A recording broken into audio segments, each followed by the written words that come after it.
अस्सलाम वालेकुम dear students, क्या हाल है? ठीक है, खैर खैरियत है। आज हमारा बिजनेस लॉ के लेक्चर के हवाले से पहला दिन है और हम स्टार्ट करते हैं इंट्रोडक्शन से। इंट्रोडक्शन में सबसे पहले तो टीचर का इंट्रोडक्शन ज़रूरी है, कौन हमें पढ़ा रहा है, क्यों हम उससे पढ़ रहे हैं और क्या करता है, कितना कैलिबर है, कितना का एक्सपीरियंस है। तो इस हवाले से मैं बताता चाहूँ, मैं लॉ ग्रेजुएट भी हूँ, मैं CA फाइनलिस्ट भी हूँ। पाकिस्तान के बड़े ग्रुप में से एक में मैं यही लॉ के हवाले से ही कंपनी सेक्रेटरी की जॉब कर रहा हूँ। तो जनाब बताना ये था कि LLB वगैरह वाली साइड पे भी लॉ हमारा रहता है रिश्ता, और हम जो है चार्टर्ड अकाउंटेंसी से भी हैं। तो ये कि एक चार्टर्ड अकाउंटेंसी के बैकग्राउंड का बंदा ही लॉ क्यों पढ़ा है, जबकि लॉ तो लॉ ग्रेजुएट को पढ़ाना चाहिए। तो इस हवाले से ये होगा कि मैं पहले बता चुका हूँ, लॉ ग्रेजुएट मेरा हमेशा से कहना यही है कि जनाब एक चार्टर्ड अकाउंटेंसी के बैकग्राउंड का बंदा जितने भी सब्जेक्ट हैं CA के वो वही पढ़ाए। क्यों? क्योंकि CA क्वाइट डिफरेंट है बाकी सब्जेक्ट से। और जब हम CA को देखते हैं, आप देखें कि MBA कोई है, कोई LLB है, वो उनकी डिग्री पे पैसे भी ज्यादा लग रहे होते हैं एज कंपेयर टू CA में कम है। और दूसरा ये कि जब जॉब के लिए जाते हैं ये लाखों में ले रहे होते हैं, वो चंद 1,000 ले रहा होता है कि MBA। तो डिफरेंस कहाँ पे है? डिफरेंस है इनके एग्जाम लेवल की टेस्टिंग, इनके पेपर की टेस्टिंग। तो जब आपको एक ऐसा बंदा पढ़ा रहा होता है जिसने CA नहीं किया हुआ, जो CA में इस एग्जाम कंडीशन में बैठा ही नहीं है, तो उसको नहीं पता होता कि ये पेपर ये क्या बलाए है, इसका जो एग्जामिनेंट है वो क्या है, एग्जामिनर क्या चाह रहा है। नॉर्मल होता है पिछले 5 साल पेपर कर ले जनाब, आपको पेपर आता है। यहाँ पे ऐसा नहीं होता, हम 10-10 12-12 साल पेपर पुराने करते हैं लेकिन हार्डली कोई क्वेश्चन रिपीट हो रहा होता है। इसी तरह से फिर प्रेशर होता है, ठीक है। आपका पेपर कभी भी 3 घंटे का नहीं होता, वो ज्यादा का होता है। तो उसको कैसे टैकल करना है? फिर ये कि कोई 1 2 3 क्वेश्चन वो ऐसे दे देता है, ना आपने सुने होते हैं ना पढ़े होते हैं, यानी बहुत मुश्किल होते हैं। तो उस सिचुएशन को कैसे हैंडल करता है, ये वही एक बंदा उस एग्जाम कंडीशन में जाके बैठा है जिसने ये पेपर पास किए हुए हैं। तो बेफिक्र रहे, मैंने भी लॉ पास किया हुआ है और आगे भी लॉ के जितने भी पेपर्स हैं वो पास किए हुए हैं, और लॉ के हवाले से भी मेरी वो है। तो इस वजह से ये तो एक इंट्रोडक्शन था टीचर का। अब है subject B law, business law, ठीक है। बिजनेस लॉ से मुराद ये है कि बिजनेस को जो रूल्स रेगुलेशन अफेक्ट करते हैं हम वो पढ़ेंगे। अब एक यहां पे बिजनेस लॉ है, एक आगे C लॉ है, कंपनी लॉ है। इसका मतलब है कंपनी भी बिजनेस ही कर रही होती है ना, जितनी भी कंपनीज होती है, लेकिन उनके हवाले से जो प्रॉब्लम्स हैं, जो लॉज हैं, जो रेगुलेशन है, वो हम आगे जाके पढ़ेंगे कंपनी लॉ में, इंशाल्लाह मैं पढ़ा रहा हूँ। और जो इसका मतलब है बाकी फिर पीछे क्या रह गया जनाब, हमारे पास रह गए कोई इंडिविजुअल, एक बंदा, IND में लिखता हूं नॉर्मली उसको, या 2-4 कोई AOP बनाई हुई है, कोई पार्टनरशिप बनाई हुई है। इन दोनों का हम यहाँ पे पढ़ रहे होंगे कि इनको कैसे कैसे लॉ जनाब वो इन पे हाथ डाल रहे होते हैं। जब आप बिजनेस कर रहे होते हैं तो जो आपको प्रॉब्लम्स आती हैं, आप अपने करते हैं, सूट लेके जाते हैं, आप अपना जनाब केसेस लेके जाते हैं अदालत में, तो कौन से लॉज हैं जो आपको ख्याल रखना चाहिए। आप बिजनेस कर रहे हैं किसी के साथ, आपका कोई जनाब किसी दिन आपको माल दे दूंगा, आपको नहीं देता, तो आपको कौन सी प्रोटेक्शन वो है। आपका माल चोरी हो जाता है, और जनाब चोरी होने से मुराद यही है कि जिस तरह से ये आपने जनाब को वीडियो स्टूडियो बनाई हुई है, उस पर बड़े अच्छे लाइक्स हैं, किसी ने चोरी की, आप उससे पैसा कमा रहे हैं ना, किसी ने चोरी की और अपने उस पर लगा दी, तो वो इसमें मौजूद है। इसी तरह से जो है मनी लॉन्ड्रिंग वगैरह वो इस दफा उन्होंने इंक्लूड कर लिए। तो लॉ और बिजनेस, इससे रिलेटेड जितनी भी डिस्कशन है वो इन 2-3 सब्जेक्ट कवर कर देते हैं। लेकिन जी अब स्पेसिफिकली आज के हम टॉपिक का आगाज करते हैं, ठीक है। और वो हमारा टॉपिक है जनाब कॉन्ट्रैक्ट, ठीक हो गया। तो कॉन्ट्रैक्ट हम पढ़ने लगे। अब आप कहेंगे कॉन्ट्रैक्ट क्या होता है भाई?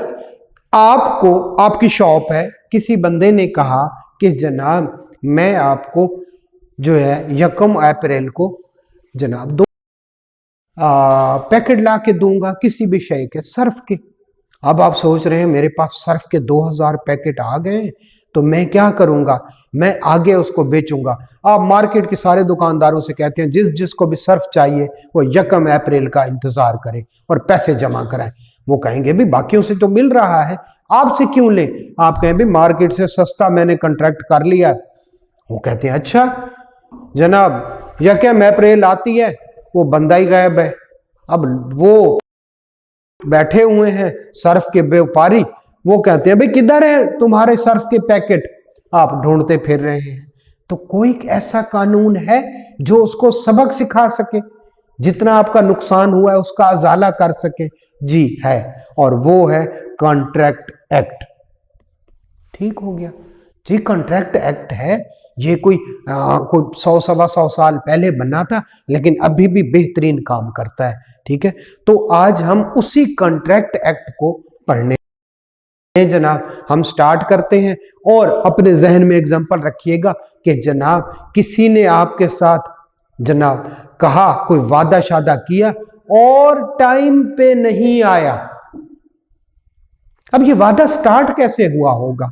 ये वादा कुछ इस तरह से स्टार्ट हुआ होगा कि उसने कहा था मैं आपको 10,000 पैकेट सर्फ के देता हूं, आप लेंगे। आप कहेंगे जनाब कितने के? वो जनाब अपनी दोबारा से बात करेगा। वो दोबारा से बात करेगा तो क्या बात करेगा? वो कहेगा जनाब एक पैकेट 10 रुपए का, 10,000 पैकेट लेने हैं आपने।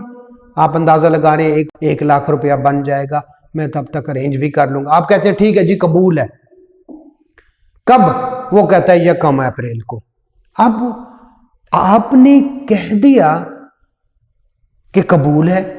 उस बंदे ने जो आपको कहा 10,000 पैकेट 1 अप्रैल को 1 लाख रुपए का टोटल आप मुझसे लेना चाहते हैं। आप कहते हैं जनाब जी हां मैं लेना चाहता हूं। तो अब आप लोगों ने एक वादा कर लिया, ठीक हो गया। वो कहता है 1 लाख रुपए का सर्फ मैं आपको दूंगा 1 अप्रैल को। तो ये जो बात कर रहा है ये प्रपोजल है, ये ऑफर है, ठीक हो गया। आप कहते हैं चाहिए, मैं ओके करूंगा, इसका मतलब है आप एक्सेप्ट कर रहे हैं उसकी ऑफर को। ये एक्सेप्टेंस है, ओके। आप दोनों के दरमियान जो बात तय हो गई है वो बन गया है प्रॉमिस।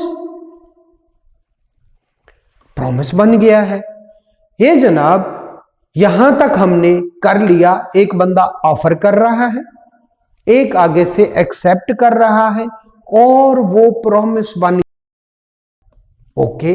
उसमें जो 1 लाख रुपया है जो आपने देना है, और उसने उसके बदले में आपको सर्फ देना है, तो आपको मिलेगा सर्फ, यानी कुछ ना कुछ तो मिल रहा है। और आप उसको देंगे क्या? 1 लाख रुपया। वो 1 लाख रुपया उसके लिए कंसीडरेशन है, और आपके लिए जो सर्फ के वो 10,000 पैकेट आएंगे आपके लिए है। मैं दोबारा से, उसने कहा सर्फ लेना 1 लाख का, आपने कहा जी लेना है। वो आपको ऑफर कर रहा है, वो आपको प्रपोजल दे रहा है। ऑफर और प्रपोजल इकट्ठे यूज होते हैं। जनाब आपने कहा जी मुझे चाहिए, हाँ मैं ओके मैं ले लेता हूं, इसका मतलब है आप एक्सेप्ट कर रहे हैं। आप दोनों के दरमियान प्रॉमिस हो गया है, और आप जो ले रहे हैं वो आपकी कंसीडरेशन सर्फ, और वो जो आपसे ले रहा है 1 लाख रुपया, ये उसकी कंसीडरेशन है, ओके। यहां तक ठीक है, हमें बात समझ आती है। मैं कहता हूं कि प्रपोजल क्या है तो आप जल्दी से कहेंगे वो जो उसने कहा था भाई 1 लाख रुपए का सर्फ लेना है, ये प्रपोजल है। समझ आ गई। अब एक्चुअली तो वो जो उसने कहा ये सर्फ लेना चाहते हैं, तो वो आपसे एक्चुअली आपकी जनाब वो कॉन्सेंट, आपकी रजामंदी मांग रहा है कि ये सर्फ लेना है, और आपकी जो रजामंदी है वो एक्सेप्टेंस है। ले जी, अब इन्हीं बातों को क्या करते हैं, थोड़ा सा पढ़ लेते हैं कि अंग्रेजी में क्या कहता है। व्हेन, अब ये प्रपोजल, और प्रपोजल को ऑफर भी कहते हैं, ठीक हो गया।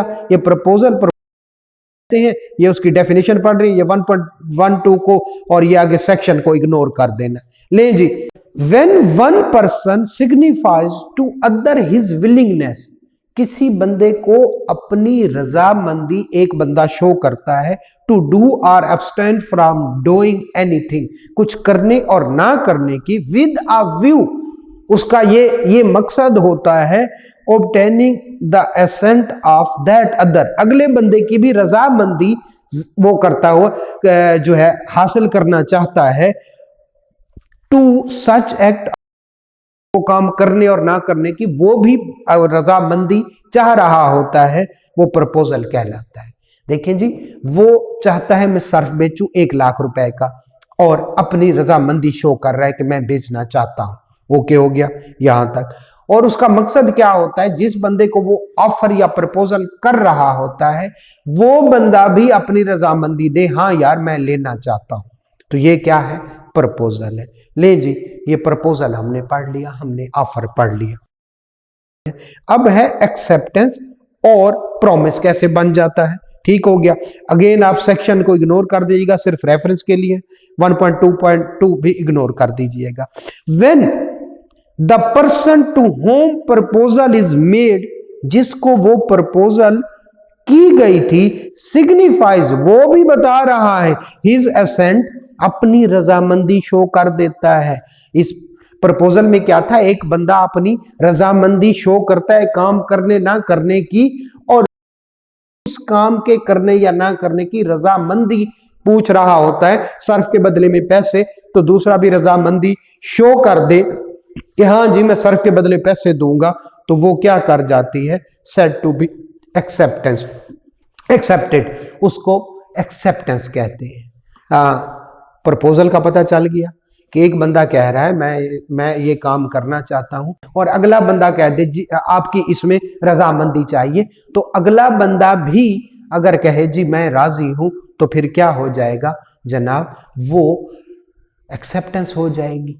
प्रपोजल ये कहता है मैं बेचना चाहता हूं 1 लाख रुपए का, एक्सेप्टेंस वो कहता है हाँ मैं लेना चाहता हूं ये सर्फ 1 लाख रुपए में। ले जी, a proposal when accepted becomes promise, तो प्रपोजल प्लस एक्सेप्टेंस क्या बन गया, प्रॉमिस बन गया। हम प्रॉमिस तक पहुंच गए। हम क्या पढ़ रहे हैं, कॉन्ट्रैक्ट एक्ट। कॉन्ट्रैक्ट एक्ट किस लिए होता है जी, हमें वो जो मुकर गया था बंदा, इस तरह के बंदों से बचाने के लिए, उनको सजा देने के लिए, उनको इस काम से रोकने के लिए, तो जनाब ये सारा कुछ जो किया जाता है, ठीक है, और जो हमें प्रोटेक्ट करता है, हम कल को कानून के पास जा सकें, तो वो सारा क्या है, कॉन्ट्रैक्ट एक्ट इसको संभाल रहा होता है। कॉन्ट्रैक्ट क्या है, मुआहिदा, जो मुआहिदों को इंप्लीमेंट करवाते हैं और जो ना करे उसको सजा देते हैं, वो कॉन्ट्रैक्ट एक्ट में लिखा हुआ है। ले जी, कॉन्ट्रैक्ट होता कैसे है, ले वो हमने पढ़ना शुरू कर दिया था। एक प्रपोजल होती है, एक एक्सेप्टेंस होती है, तो प्रॉमिस बन जाता है। अभी कॉन्ट्रैक्ट नहीं बना, पिक्चर अभी बाकी है, चले आगे चलते। ले जी, जब प्रॉमिस के साथ क्या शामिल हो, every promise and every set of promises हो सकते हैं, ठीक है, ठीक है, फॉर्मिंग कंसीडरेशन, ठीक है, तो वो क्या बन जाता है, एग्रीमेंट। कॉन्ट्रैक्ट अभी भी नहीं बना, एक ने प्रपोजल दी, दूसरे ने क्या की, एक्सेप्टेंस दी, प्रॉमिस बन गया।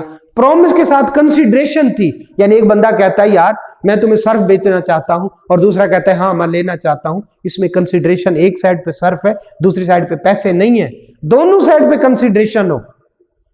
ठीक है, ले जी। तो एक बंदा प्रपोजल दे रहा है, दूसरा एक्सेप्ट, क्या बन रहा है? प्रॉमिस। प्रॉमिस के साथ ऐड कर दिया जाए कंसिडरेशन को, उधर से सर्फ उधर से 1 लाख रुपया, तो वो क्या बन जाता है? एग्रीमेंट। हम प्रॉमिस और फिर एग्रीमेंट तक पहुंच गए, थोड़ा सा एक स्टेप आगे है, आप कॉन्ट्रैक्ट तक पहुंच जाएंगे। ले जी, an agreement enforceable by law is contract. अगर वो कानून की तरफ से उसको जा सकता है तो वो क्या हो जाएगा? एग्रीमेंट प्लस इनफोर्सेबिलिटी, इनफोर्स किया जा सकता है तो वो क्या है? कॉन्ट्रैक्ट है। लें जी, एक जनाब बाप कह रहा है बेटी को मैं तुम्हें ये गिफ्ट दूंगा, बेटी कहती है मैं हाँ लूंगा, ऑफर भी है, एक्सेप्टेंस भी है, किसी हद तक थोड़ी बहुत कंसिडरेशन भी है इसमें, लेकिन क्या कल वो गिफ्ट नहीं देता तो वो क्या उसके खिलाफ अदालत में चली जाएगी? नहीं, इन्फोर्सेबल बाय लॉ नहीं है। प्रॉमिस भी बन गया किसी हद तक के दरमियान, लेकिन क्या नहीं है जी? इन्फोर्सेबल बाय लॉ नहीं है। ठीक है, प्यार से बच्चे को कहता है नमाज पढ़ो, मैं तुम्हें जो है ना खिलौना ले दूंगा। अब इसने ऑफर की नमाज पढ़ो खिलौना ले दूंगा, उसने एक्सेप्ट की, उसने नमाज पढ़नी शुरू कर दी। अब जनाब क्या होता है? वो नहीं देता, बाप जो है वो खिलौना नहीं लेके देता, बच्चा उसके खिलाफ अदालत में जा सकता है? नहीं जा सकता। Enforceable by law. एग्रीमेंट तो है बाप और बेटे के दरमियान, लेकिन इन्फोर्सेबल बाय लॉ नहीं है, तो कॉन्ट्रैक्ट नहीं है। जब कॉन्ट्रैक्ट, जैसे कि एक बंदा कहता है मैं आपको सर्फ के 10,000 पैकेट देना चाहता हूं 1 लाख रुपए में, जी बिस्मिल्लाह लिए, ठीक है, तो वो जनाब वो 10,000 पैकेट जो है, अच्छा 1 लाख रुपए के, तो मैं ठीक है जनाब आप लाएं, बिस्मिल्लाह जरूर। अब जनाब हम कह सकते हैं कि एक होती है प्रपोजल, उसको ऑफर भी कहते हैं, एक होती है एक्सेप्टेंस, जब प्रपोजल को मान लिया जाए तो एक्सेप्टेंस होती है, और वो क्या बन जाता है? वो प्रॉमिस बन जाता है। प्रॉमिस के साथ कंसिडरेशन हो तो वो एग्रीमेंट बन जाता है, और एग्रीमेंट अगर इन्फोर्सेबल बाय लॉ है तो वो क्या बन जाता है? कॉन्ट्रैक्ट। ले जी, ये वाली बात हमें पता चल गई। अच्छा, ये जो प्रोमिसेस यानी ये कॉन्ट्रैक्ट्स, प्रोमिसेस डेफिनेटली, फिर आगे जो है वो एग्रीमेंट और एग्रीमेंट, वो तो जनाब वो एक्सप्रेस भी होती है, इंप्लाइड भी होती है। ठीक है, ले जी, ये एक्सप्रेस और इंप्लाइड का क्या मतलब है? एक्सप्रेस ये है, मैंने कहा 10,000 का सर्फ लेना है, दुकानदार ने कहा जी मुझे लेना है 10,000 का सर्फ, ये मैंने बोल के कह दिया, मैं लिख के कह दिया, ठीक है, तो जनाब वो भी क्या होगी? मैं उसको पर्ची देता हूं, उस पर लिखा है, वो साइन कर देता है, उसकी तरफ से हो गई। मैं बैठा हूं कार में, एक बंदा आता है मेरी स्क्रीन साफ करना शुरू कर देता है गाड़ी की, ठीक है, और मैं चुप बैठा रहता हूं, तो इसका मतलब है वो जब स्क्रीन साफ करना स्टार्ट हुआ उसने प्रपोजल दी, और मैं चुप करके बैठा रहा, तो बज़ाहिरन मैंने एक्सेप्टेंस दे दी कि तुम स्क्रीन पूरी साफ कर लो। उसके बाद वो पैसे मांगेगा तो मैं इनकार नहीं कर सकता, क्योंकि कॉन्ट्रैक्ट हो गया है। एक्सप्रेस जो बोल के या लिख के बताया जाए वो कॉन्ट्रैक्ट, और जो अपने एक्शन से बता दिया जाए वो क्या है? इंप्लाइड कॉन्ट्रैक्ट है। ले जी, if the proposal or acceptance of any promise is made in words, तो क्या है? बोल के या लिख के, तो वो एक्सप्रेस होगा। If the proposal or acceptance is made otherwise than in word, तो क्या होगी? इंप्लाइड होगी। उसने काम शुरू किया, मैं बैठा रहा, मैं बैठा था, एक बंदा आया, उसने मेरे जूते शुरू कर दिए, मैं चुप बैठा रहा, तो जनाब क्या होगा कि जनाब मुझे पता है वो जूते पॉलिश कर रहा है तो मुझसे पैसे लेगा, बाद में मैं उससे इनकार नहीं कर सकता पैसे लेने से। ओके हो गया जी। तो जनाब इसको थोड़ा सा और आगे लेके चलते हैं और जनाब मैं थोड़े से बंदों का तारुफ करा दूं, ठीक है। कि जो प्रपोजल दे रहा होता है,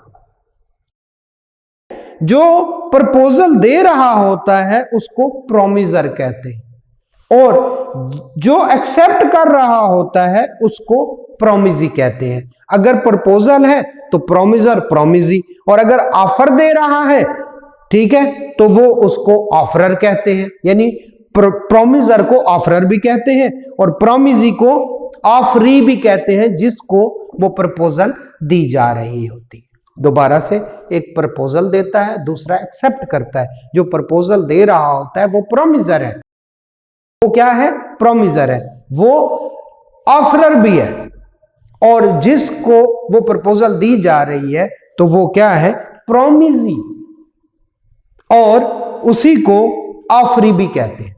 ठीक हो गया। ले जी, ये था हमारा आज का लेक्चर, जिसमें हमने आपको कॉन्ट्रैक्ट कैसे बनता है यहां तक लेके आए हैं। ठीक है, तो इंशाल्लाह अगले लेक्चर मिलते हैं। अल्लाह हाफिज।